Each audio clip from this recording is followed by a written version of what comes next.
Former President Trump beginning his closing message on the campaign using vulgar language in new attacks against Vice President Harris. Rachel Scott is here with the latest on that. Rachel, good morning. Hey, Whit, good morning to you. And Donald Trump has never really been a conventional candidate. He rarely sticks to a script, but his closing message in the critical battleground state of Pennsylvania is drawing attention this morning, not for what he said about his vision for the country, but because of his vulgar language and profane attacks.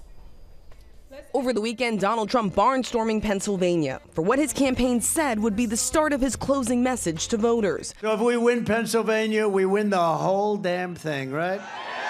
But his rally in that must-win state took a lewd and vulgar turn. The former president opening his speech with a 12-minute diatribe about the late golf legend Arnold Palmer, who grew up in the town, and how other players reacted after seeing him in the shower. I'm going to tell him the real story of Arnold. But Arnold Palmer was all man, and I say that in all due respect to women, and I love women. But this is a guy that was all man. This man was strong and tough, and I refuse to say it, but when he took showers with the other pros, they came out of there, they said, "Oh my God. That's unbelievable." I had to say it. We have women that are highly sophisticated here. When Trump eventually turned to his rival, he used profanity to attack Vice President Kamala Harris. So you have to tell Kamala Harris that you've had enough, that you just can't take it anymore. We can't stand you. You're a vice president. The worst.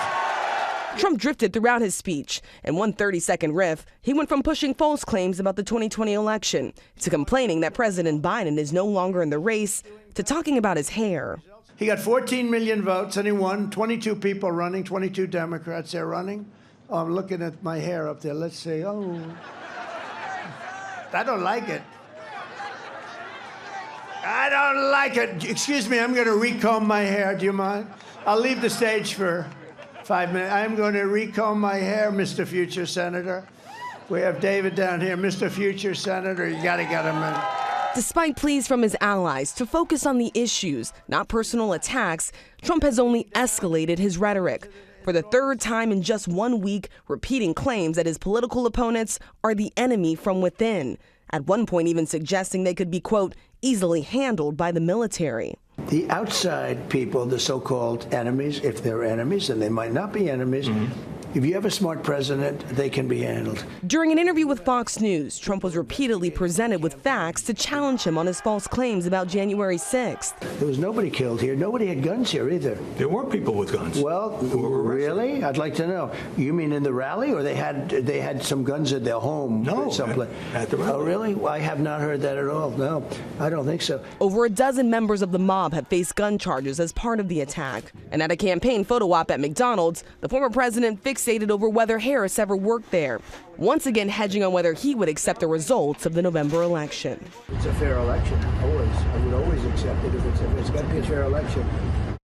Billionaire Elon Musk, who's backing Donald Trump, has been doing a series of campaign events for him in Pennsylvania.